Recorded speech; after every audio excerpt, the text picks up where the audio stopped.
누가복음 8장 16절에서 25절입니다.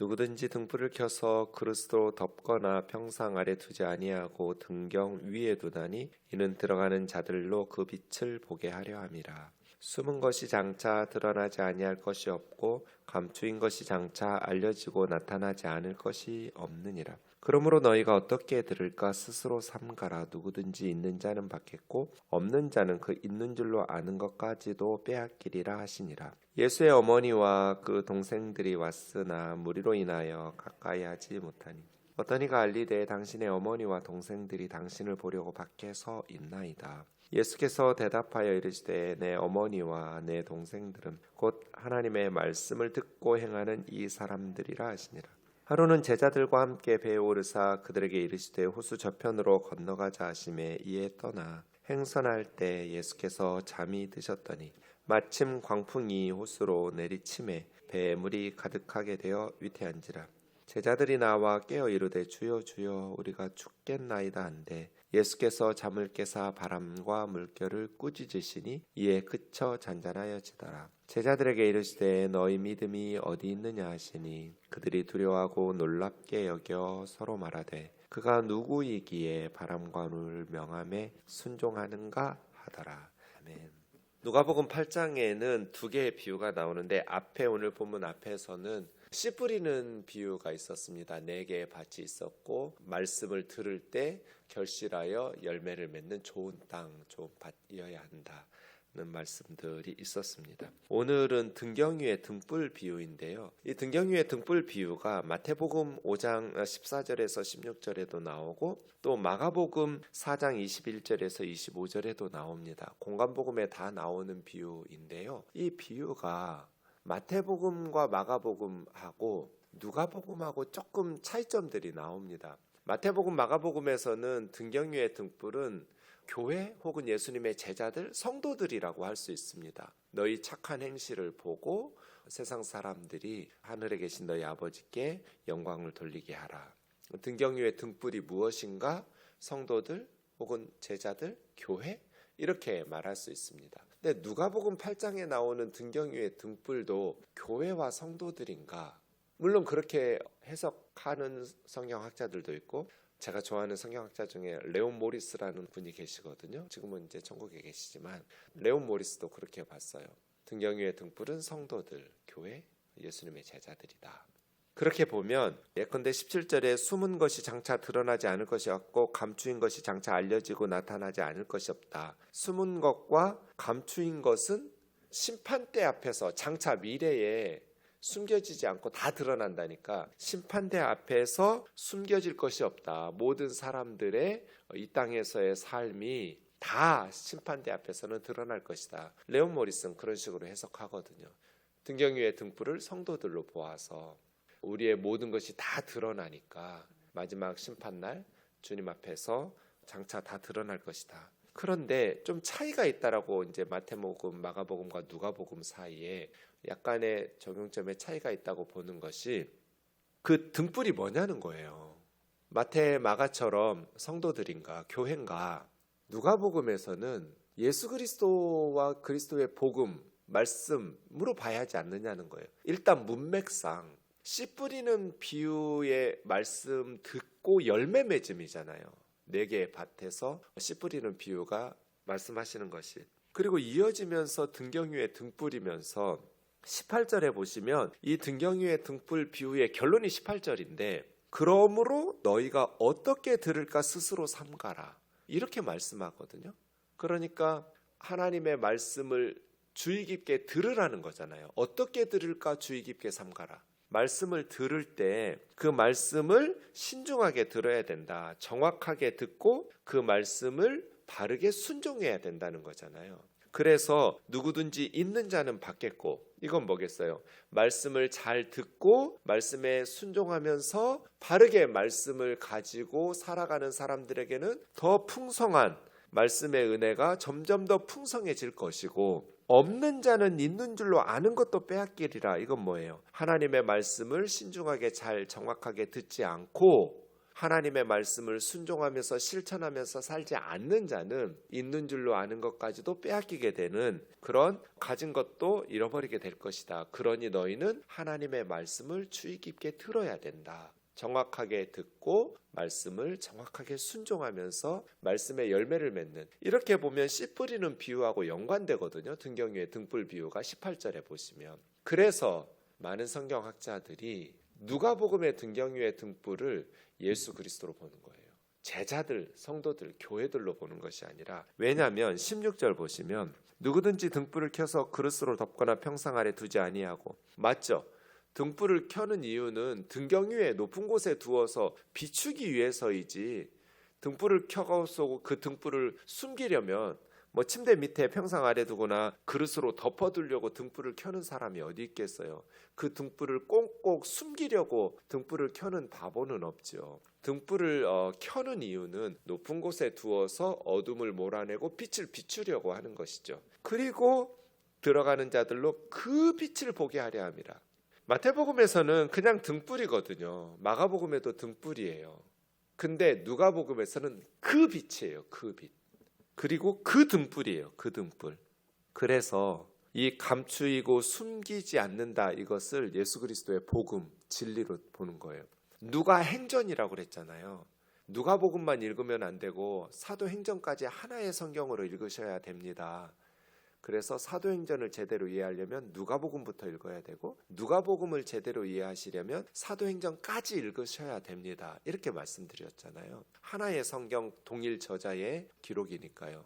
누가는 아는 거죠. 사도행전에서 지금은 조용히 복음이 전파돼요. 공생의 사역 중에는. 그러나 오순절 성령 강림이 임하시고 이제는 복음이 장차 드러나지 않는 것이 없고 감추이지 않는 것이 없이 다 나타날 것이다. 성령 강림 이후 제자들이 성령의 충만함을 받고 이 복음을 땅끝까지 전파하면서 이 빛을, 사망과 죽음의 권세, 죄와 사망의 권세로 세상을 영적인 암흑 속에서 멸망으로 끌고 가는 이 어두움을 예수 그리스도의 복음의 빛으로 밝히 드러내서 사람들을 살리는 거거든요.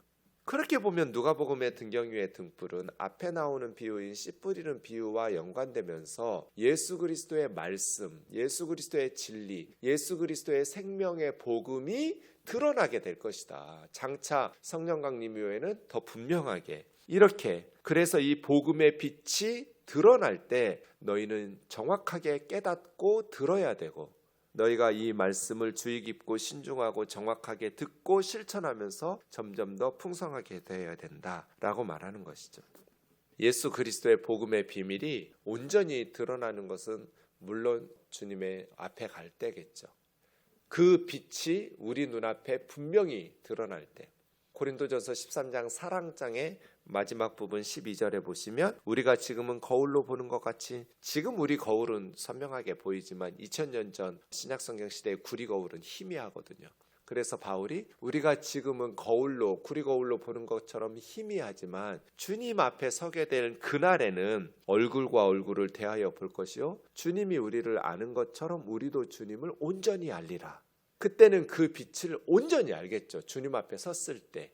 그리고 요한일서 3장 2절에도 보면 우리가 지금은 하나님의 자녀인데 장차 어떻게 우리가 될 것은 아직 나타나지 않아서 우리도 세상 사람들도 모르지만 주님 앞에 갔을 때 그날에는 우리가 하나님의 아들 주님과 같이 될 것이다. 왜냐하면 우리가 주님을 온전히 알게 되기 때문이다. 개가 아무리 똑똑해도 사람을 온전히 알 수는 없잖아요. 개와 사람 사이에는 질적인 갭이 있으니까요. 아무리 똑똑한 개도 사람의 존재를 다 보지 못해요. 다 이해하지 못해요. 그런데 사람이 돼보면 사람의 존재를 알겠죠. 어떤 개가 사람으로 변했다고 해보세요. 사람이 되었어요. 아, 이게 인간이구나. 그때 온전히 알겠죠. 똑같은 말이에요. 요한일서 3장 2절도. 우리가 지금 하나님의 자녀인데 지금은 아무리 우리가 온전히 안다고 해도 예수 그리스도를 온전히 알 수가 없어요. 그리스도와 우리 사이에는 질적인 차이가 있으니까요. 그런데 그날에 우리가 주님 앞에 설 때에는 하나님의 자녀로서 우리가 온전히 그리스도를 알게 될 거예요. 그 말은 우리가 예수님처럼 변화될 거라는 거예요. 천국에서는. 그래서 걔가 사람이 돼 보니까 아, 이 인간이라는 종족들이 이런 거였구나 깨우치는 것처럼, 온전히 아는 것처럼. 우리가 예수님 된다는 게 아니라 예수님처럼 그렇게 예수님을 온전히 보게 되고 알게 되는 것처럼 그의 참 모습 그대로를 온전히 알 거예요. 그 등불, 그 빛을 우리가 온전히 아는 순간은 주님 앞에 가는 순간이겠죠. 그러나 이 땅에서도 우리가 예수 그리스도의 복음과 말씀을 들음으로써 복음의 빛 안에서 예수 그리스도를 알고 살아계신 하나님의 구원의 길을 알고, 그래서 우리는 예수 그리스도의 복음의 말씀, 그 복음의 빛을 어떻게 들을까 스스로 삼가라. 예수 그리스도의 복음을 잘 들어야 된다, 이것입니다.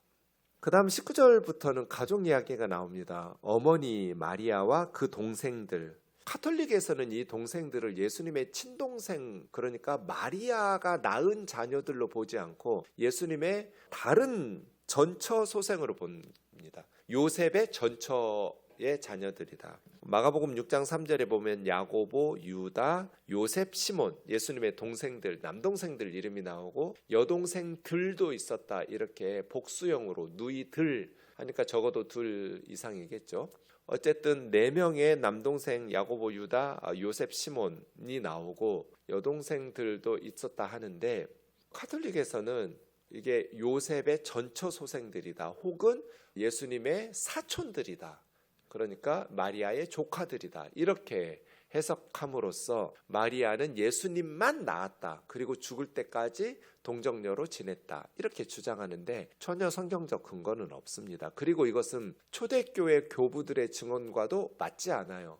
초대교회 교부들 중에 터툴리안은 마리아는 실제로 아이들을 낳았다, 그래서 성경에 나오는 예수님의 동생들은 마리아가 직접 낳은 자녀들이다, 이렇게 터툴리안이 말하거든요. 어쨌든 요셉과 마리아는, 마리아가 성령으로 잉태해서 예수님을 낳은 이후에 요셉과 마리아는 다른 자녀들도 낳았다고 보는 것이 초대교회 증언에도 많고 성경적, 이렇게 중요한 내용을 성경에서 정확하게 기록하지 않을 리가 없잖아요. 마리아가 낳지 않고 이 동생들은 뭐 전처 소생이라거나 이런 것들은 훨씬 더 초대교회에서 정확히 알고 있었을 텐데, 신약 성경에 기록이 있었을 텐데 말이에요. 그래서 카톨릭에서 마리아는 끝까지 동정녀로 살았다고 주장하는 것은 근거가 없다, 옳지 않다라고 생각되고요. 그렇다고 해서 뭐 제가 마리아를 깎아내리고 싶은 마음은 전혀 없어요. 성경적, 역사적 근거가 없다, 카톨릭의 주장이, 라고 말하는 것이죠. 어쨌든 어머니와 동생들이 예수님에게 왔어요. 왜 왔어요? 데리고 집으로 가려고. 미쳤다고 생각했어요. 그래서 예수님이 이제 어떤 이가 당신 어머니와 동생들이 당신들을 보려고, 그 다음이 중요해요, 여러분. 밖에. 물론 무리로 인하여서 들어오지 못했다는 앞 구절에 설명이 있으니까 밖에서 기다리고 있는 거 있겠죠. 그런데 이것이 그냥 읽혀지지가 않아요. 지금 어머니도 예수님의 동생들도 밖에 있어요. 말씀 듣는 밖에, 예수님을 따르는 제자 그룹 밖에. 부활의 주님이 동생들에게 찾아가셔서 깨우쳐 주시기 전까지는 동생들도 예수님을 메시아로 인정하지 않았죠. 믿지 아니함일러라, 다른 복음서에서 이야기하는 것처럼. 그 밖에 있다라는 것이 몸만 밖에 있는 것이 아니라 영적인 상태도 지금 밖에 있는 거예요. 물론 어머니 마리아는 예수님이 메시아라는 것을 임신하면서부터 확신하고 믿고 있었지만, 아마 예수님의 동생들, 다른 자녀들의 성화에 못 이겨서 지금 예수님 데리고 집에 가야 된다, 형 미쳤다, 오빠 미쳤다, 친족들도 예수님 미쳤다, 이런 식의 의견들에 동조한 것 같아요. 그에 대해서 예수님 21절에 말씀하시죠. 내 어머니와 내 동생들은 하나님의 말씀을 듣고 행하는 너희들이다, 이 사람들이다. 예수님께서 가족에 대한 의무를 소홀히 여기지 않았죠. 십자가상에서도 마리아를 챙기잖아요, 어머니를. 육신적인 가족을 소홀히 여기고 무시하고, 그건 아니지만 더 중요한 것은 영적인 가족이라는 거예요. 말씀을 듣고 행하는 것. 누가복음 11장 27절 28절 보면 예수님의 말씀을 듣는 분들 중에 한 분이 큰 소리로 외쳤어요. 당신을 낳은 태와 당신을 먹인 젖이 복이 있다. 그러니까 예수님의 어머니는 복이 있다, 이렇게 말한 거잖아요. 그때 주님 뭐라고 말씀하세요? 하나님의 말씀을 듣고 행하는 자가 더 복이 있다. 예수님의 모친이 되는 영광, 이왕이면 예수님을 아들로 두면 얼마나 영광스러운 어머니예요. 예수님의 어머니가 되는 것보다도 더 복 있는 일이 뭐냐면 하나님의 말씀을 듣고 행하는 것. 최고의 복이죠. 그러니까 누가 내 형제냐, 누가 내 자매냐. 예수님의 진짜 가족은 하나님의 말씀을 듣고 행하는 너희들이다. 저기 있는 우리 어머니, 내 동생들이 아니라 진짜 내 모친과 내 형제 자매는 하나님의 말씀을 듣고 행하는 이 사람들이다. 그만큼 우리가 이 땅에서의 육적인 가족의 관계도 중요하고 소중하지만 예수 믿지 않는 우리 가족은 이 땅에서 끝나요. 그러나 같은 믿음을 가지고 예수 그리스도의 복음 안에 있는 영적인 가족은 천국에 가서 영원히 가족이에요. 그러니까 어떤 가족이 더 중요하고 어떤 나라가 더 중요하냐 이 말이에요. 대한민국이라는 나라도 중요하지만 하나님의 나라가 더 중요해요. 육신의 가족도 중요하지만 영적인 가족은 더 중요해요.